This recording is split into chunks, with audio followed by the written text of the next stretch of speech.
truth. I call in my prayer, it is simple and clear. It wants me to give and receive love. I call in the light to make everything right and show me the way to just be love, and show me the way to just be love. Until we heal, we accept what is familiar, not what we deserve. Guess what? For so long, I accepted what was familiar to me. Inconsistent love, men with addictions, men who didn't choose me, men who didn't prioritize me, men who couldn't keep their word, men who I couldn't trust, men who were financially insecure. Why would I accept these qualities into this one precious life? Because guess what? My dad had all those qualities. Even though I only lived with my dad the first 8 months of my life, his imprint, both biologically and psychologically, had a powerful effect on me. And the way he treated me as his daughter had an equally powerful effect on me. I never felt safe with him. I didn't feel he was trustworthy. I couldn't rely on him. He didn't support the family financially. He was high on pot a lot of the time. Again, until we heal, we accept what is familiar, not what we deserve. But it goes deeper than this. In 1914, Freud coined the term repetition compulsion. This is the unconscious impulse to repeat the trauma in hopes of healing it. But what actually happens is you re-experience it over and over again, re-traumatizing yourself. I see this in my clients' lives before they work with me. They desperately want a healthy relationship, but instead they choose someone incapable of meeting their needs, just like their parents were incapable of meeting their needs. So this is why you might be in something that isn't bringing you joy, where your needs are not met and where your partner is not at your level, because it is familiar. Again, not what you deserve. Working on this pattern has shifted everything for me. I will never be with a man who doesn't meet my needs for love, commitment, consistency, emotional availability, trust, quality time, and physical affection ever again. Just the other day, I was talking to a smart, loving, successful woman who is settling for a man who doesn't prioritize her, doesn't talk to her for days, and she feels like she's in a toxic cycle, yet she doesn't want to leave. Why doesn't she want to leave? Because she is attached, and equally as powerfully because he is familiar to her psyche. This is what she knows masculine love to be. Her unavailable father was around physically, but not emotionally. Similarly, this guy is around, but then not around. In fact, in many ways, he's more available than her father was, because when he is around, he's more emotionally available than her father was. But just because his love is better than her father's love doesn't mean that it's enough or that it's healthy. So I ask you to think about your relationship or the person you're dating. Are you in a relationship where there is a similar unavailability as you had with that same-sex parent as your partner? Are you in a relationship where someone is constantly re-traumatizing your childhood wounds? Are you in a relationship where you're not happy most of the time?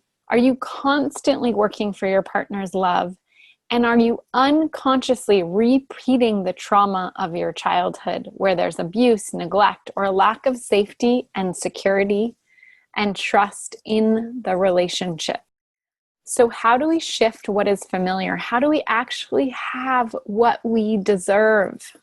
This is my life's mission, to help you have the love you deserve, to help you get out of familiar patterns so you can feel deeply met, so you can have a partner who enhances your life, not depletes it. Do you relate? Are you currently in one of these toxic cycles? What's familiar love to you? So I'm going to end this podcast episode with a little exercise for you to help you bring more conscious awareness to this pattern if you relate to it. So I want you to get out a pen and paper right now, and I'm going to be asking you some questions, and then you're going to answer by writing down the questions. If you need to pause to write down your answers, please do so. So first, I want you to write down all the negative feelings you felt with the parent of the gender that you are attracted to growing up. So growing up with the parent of the gender that you're attracted to, so say you're attracted to men, with your dad growing up, what were the negative feelings that you felt or when you were around him? How did you feel in relationship to your father growing up, if that's the parent that we're discussing, or your mother, whichever one it is? So write down those negative feelings. For example, maybe sad, disappointed, maybe lack of trust, whatever it is, write it down. Great. And when you're done with that, I want you to write down the negative qualities of that same parent.